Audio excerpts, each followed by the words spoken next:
Halo guys, kembali lagi bersama saya di channel Amika Film, channel yang membahas seputar alur cerita film berdasarkan kisah nyata. Ini adalah segmen kisah nyata bagian 17 yang membahas mengenai sejarah Perang Dunia II antara Jepang dan Amerika. Film yang akan kita bahas ini berjudul Wintalker. Dalam situs IMDb, film ini mendapati rating yang cukup baik, yakni sebesar 6,1 dari 10. Informasi dalam perang sangat penting, baik informasi internal dari komandan ke prajuritnya atau informasi tentang strategi lawan. Perkara informasi inilah yang menjadi kendala AS dalam perang. Radio komunikasi yang dimiliki tentara AS disadap oleh tentara Jepang. Hal itu membuat Jepang bisa mengetahui strategi perang milik AS. Salah satu hal yang mungkin dilakukan dalam kondisi seperti itu adalah menyampaikan informasi secara langsung dengan kode yang tidak dimengerti pihak lawan. Ya udah, langsung saja kita masuk ke dalam alur ceritanya. Film dibuka dengan memperlihatkan peperangan dahsyat di Pulau Solomon, Jepang pada tahun 1943. AS dalam pertempuran ini kalah telak karena radionya berhasil disadap dan sandinya berhasil diuraikan oleh Jepang. Akibatnya, Jepang berhasil menyergap Amerika dan membawa kemenangannya untuk pertempuran ini.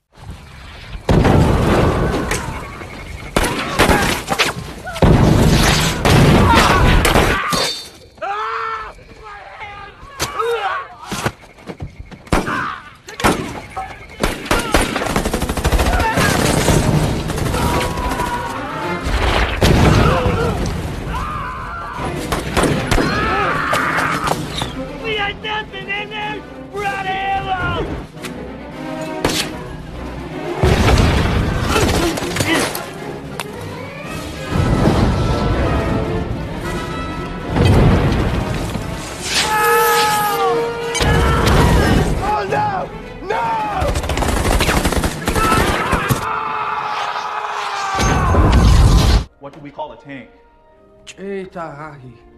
Singkat cerita, mereka ini adalah marinir yang akan bertugas untuk mengirimkan sandi rahasia menggunakan bahasa Navajo, bahasa yang tidak akan dimengerti oleh pihak Jepang jikapun radio milik AS berhasil disadap. Dari pertempuran di Pulau Solomon tempo lalu, hanya menyisakan seorang prajurit, yaitu prajurit Anders. Anders memang dapat selamat dari pertempuran itu, tapi dampaknya Anders mengalami trauma yang mendalam, alias seringkali berhalusinasi, mendengar atau melihat ganasnya medan laga. Tidak hanya trauma, perang itu juga sangat berdampak buruk bagi tubuh Anders, terutama bagian kuping. Tapi seiring waktu, kondisi tubuh Anders semakin membaik dan ia memutuskan untuk kembali melanjutkan pertempurannya. Anders di sini diberikan tugas oleh mayornya untuk melindungi keselamatan dua orang pasukan pemegang sandi. Dua orang itu adalah Charlie Whitehorse dan Ben Yahzi. Yahzi dan Charlie merupakan seorang Navajo berkulit coklat kemerahan. Mereka tidak jarang mendapatkan cacian dari rekan-rekannya yang merupakan orang Amerika berkulit putih. Ketika tengah briefing membahas masalah perang, tiba-tiba saja halusinasi Anders kembali kambuh.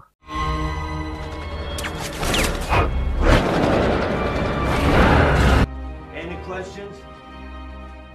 Melihat Anders keluar, dengan segera Yahzi pun menghampirinya. Yahzi di sini mencoba untuk akrab dengan serasan Anders, tapi sayangnya Anders tidak menanggapinya dengan baik. 15 Juni 1944, militer Amerika Serikat memasuki Kepulauan Saipan, Jepang untuk menghancurkan Jepang hingga ke akar-akarnya.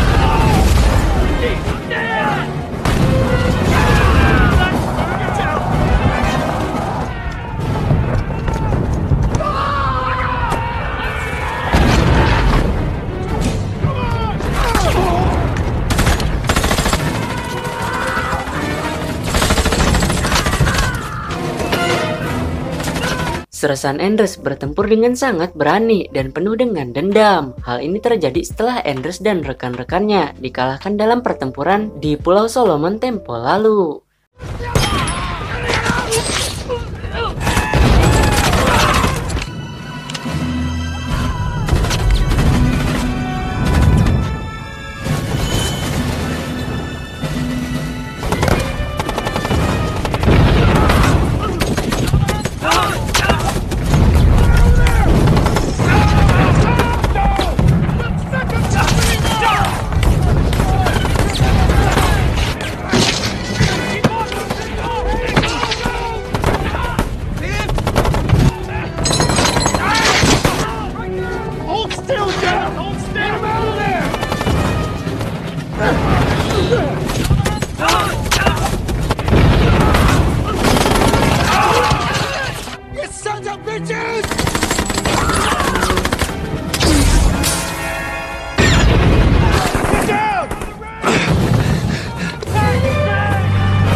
Andrews menugaskan kepada Yazi selaku petugas radio untuk menyampaikan pesan menggunakan bahasa Navajo. Jepang berhasil menyadap saluran radio milik AS, tapi Jepang tak mampu memecahkan sandinya karena Amerika tidak menggunakan bahasa Inggris, melainkan Amerika menggunakan bahasa Navajo. Singkatnya, sandi itu adalah permintaan bantuan dari kapal perang untuk menyerang objek vital milik Jepang.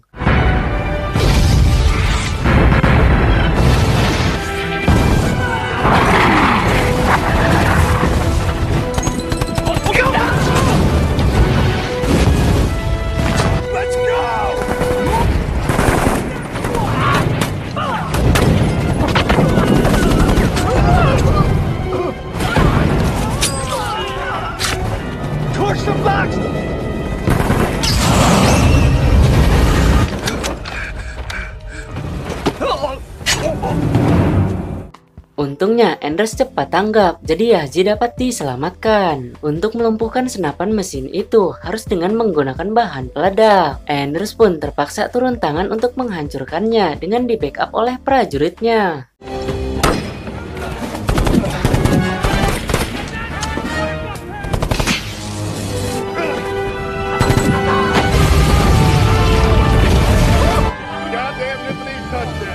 Pulau Saipan perlahan dapat dikuasai oleh Amerika. Dalam istirahatnya ini, mereka saling bercerita satu sama lain, yang mungkin ini akan menjadi cerita terakhir mereka. Di samping itu, Yazi dan Charlie menyempatkan dirinya untuk berdoa kepada Tuhannya sesuai kepercayaan suku Navajo.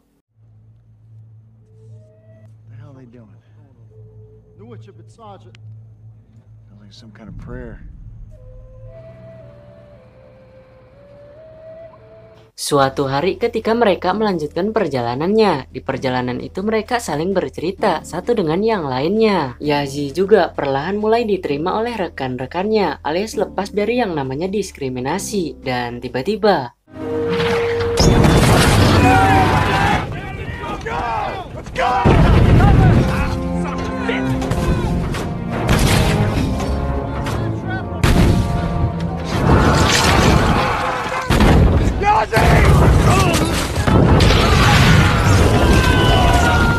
sialnya, radio yang dibawa oleh Yazi rusak sehingga Yazi pun tak bisa berhubungan dengan kompi lainnya. Nel lantas bertanya dari mana artileri ini menghujani kita. Kemudian dijawablah oleh Andrews bahwa artileri ini milik teman kita sendiri yang salah sasaran. Lantaran radio telah rusak, mau tidak mau mereka pun harus maju menuju garis depan.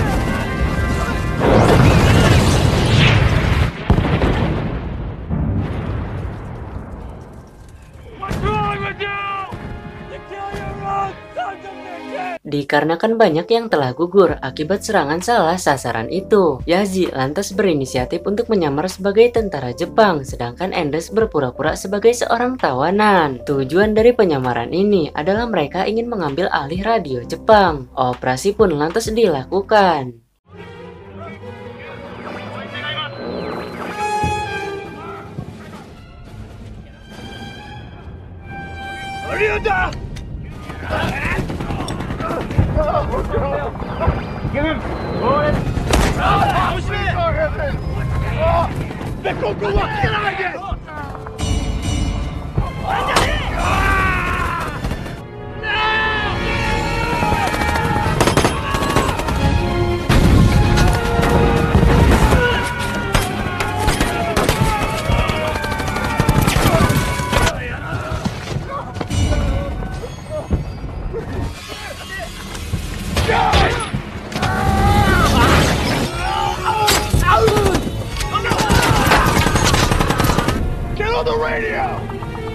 Tanpa berpikir panjang, Yazi pun langsung mengambil alih radio dan memberikan informasi kepada divisi artileri bahwa serangannya adalah serangan membunuh teman. Yazi kemudian memberikan koordinat baru tentang musuhnya.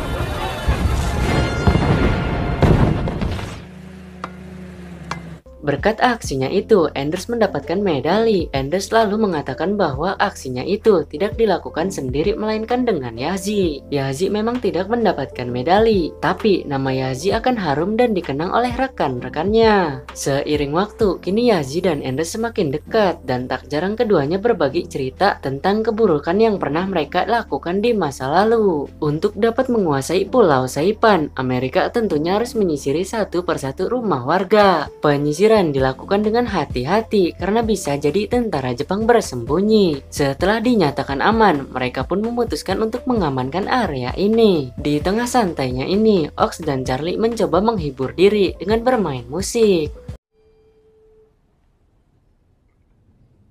Di samping itu, Anders melihat adanya anak kecil yang sedang sakit. Lantas, ia pun memberikan obat kepada anak itu secara cuma-cuma. Tidak hanya Anders yang baik, tapi perilaku baik itu menular kepada prajuritnya. Ketika Harrigan tengah menghibur seorang anak perempuan berkelahiran Jepang bernama Mia Khalifa, tiba-tiba saja mereka diserang oleh Jepang.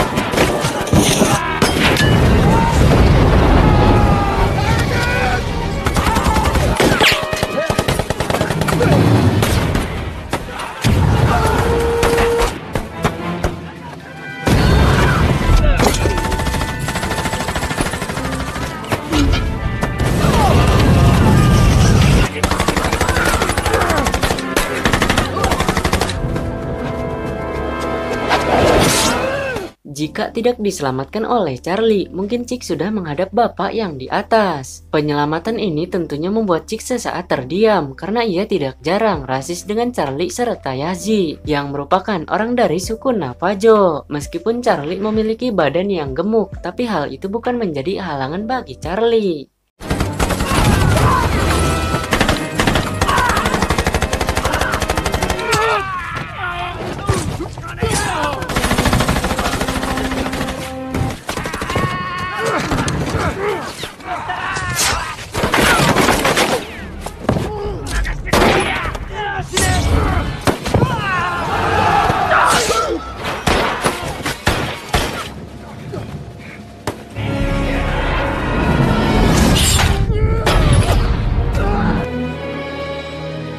Seketika, Ox pun tewas dengan kepala yang sudah terpisah dari tubuhnya. Charlie sangat kecewa dengan kepergian Ox karena Ox adalah orang yang paling baik dengannya. Charlie di sini berhasil ditangkap oleh tentara Jepang. Charlie tidak dibunuh karena Charlie sangat berguna bagi Jepang untuk membantu memecahkan sandi rahasia milik Amerika Serikat. Melihat Charlie tertangkap, di sini Anders dilema apakah lebih baik membunuh Charlie sekaligus tentara Jepang itu atau membiarkan Charlie ditawan oleh Jepang dan dijadikan sebagai alat pemecah sandi yang menguntungkan bagi militer Jepang. Daripada harus jadi tawanan, Charlie pun lantas memberikan kode. Kode apa yang aku berikan agar kamu peka? Charlie memberikan kode kepada Anders untuk melemparkan bom. Dengan terpaksa, Anders pun harus melakukannya.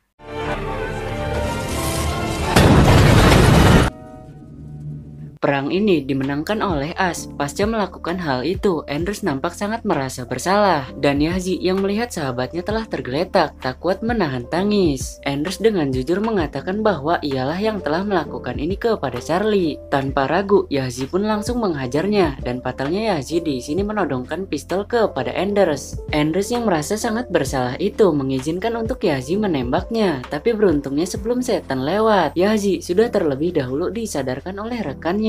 Pasca serangan, mereka pun kembali melanjutkan tugasnya untuk bergerak maju. Dalam perjalanannya ini, Chick bercerita kepada rekan-rekannya bahwa tadi almarhum Charlie sempat menyelamatkan dirinya. Kini Amerika berhasil membuat Jepang semakin terpojok. Kolonel Gani menugaskan kepada Sersan Enders untuk memimpin pasukannya ke gunung itu, karena gunung itu merupakan bukit pertahanan terakhir Jepang di pulau ini. Tempat itu telah dibombardir oleh artileri as, jadi kemungkinan banyak objek vital Jepang yang telah dihancurkan. Singkat waktu, setelah memobilisasi senjata, amunisi, serta pasukannya, lantas mereka pun bergerak ke tempat yang dimaksudkan oleh Kolonel Gani.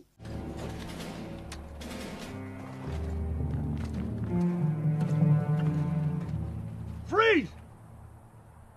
Jesus Christ, we're in the middle of a goddamn minefield! Beruntung matanya kolonel sangat jeli, jadi mereka tak gugur karena ranjau yang memang sudah dipersiapkan oleh Jepang untuk Amerika. Ketika mereka tengah lalai, disitulah Jepang mengambil kesempatan untuk menyergapnya.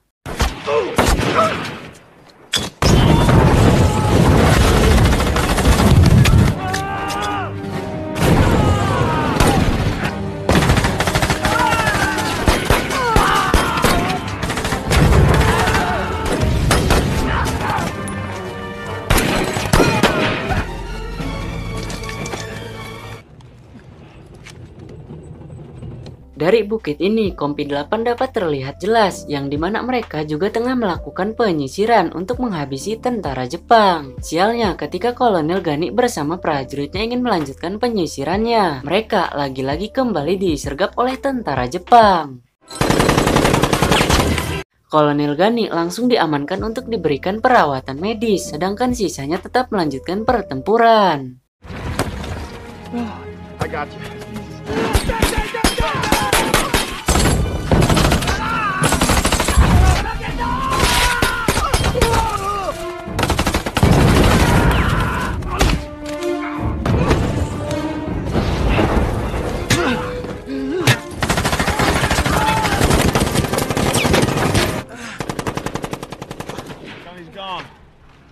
Cik memberikan informasi bahwa Kolonel Gani telah gugur. Di samping itu, mereka kini sudah terkepung oleh tentara Jepang. Buruknya lagi, amunisi yang mereka punya kini tinggal sedikit. Para prajurit itu pesimis dan yakin bahwa mereka akan gugur di sini. Tapi Sersan Enders yakin hal itu tak akan terjadi dan menyemangati prajuritnya. Sementara itu, artileri Jepang kini bersiap untuk menyerang Kompi 8.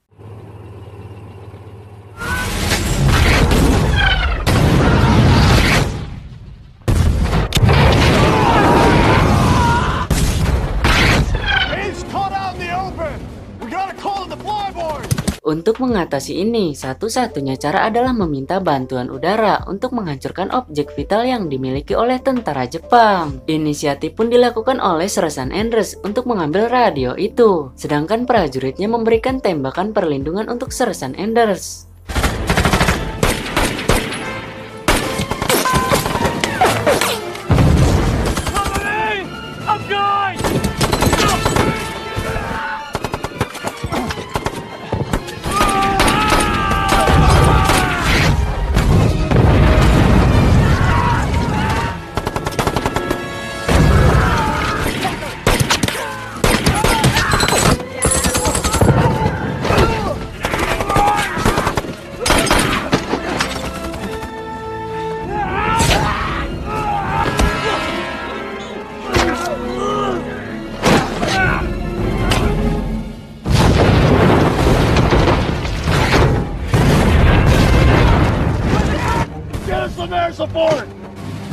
Dengan menggunakan bahasa Navajo, Yazi meminta bantuan udara kepada markas, dan itu langsung dikonfirmasi. Ketika keduanya ingin mundur, tentara Jepang tak henti-hentinya memberikan serangan kepada mereka.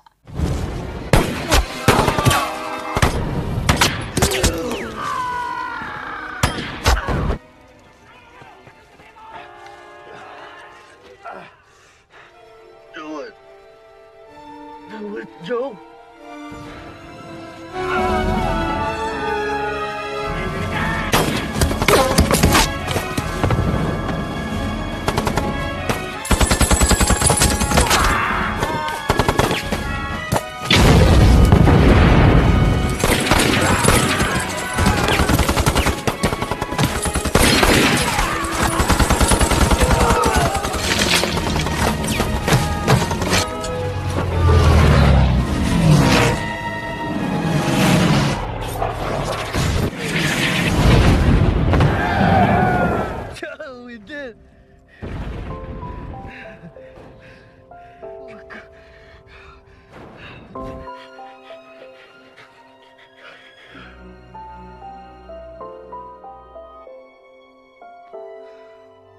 Meskipun keduanya sering bersih tegang dan bahkan Yazi pernah ada niatan untuk membunuh Andres, tapi nasib baik berkata baik, di mana keduanya dipisahkan dalam keadaan yang baik. Sebuah fakta dari sejarah Perang Dunia II bahwa Sandi Navajo menjadi hal vital dalam kemenangan AS melawan Jepang. Bukan hanya satu pertempuran, melainkan setiap pertempuran di wilayah Pasifik, karena Sandi Navajo tak pernah terpecahkan.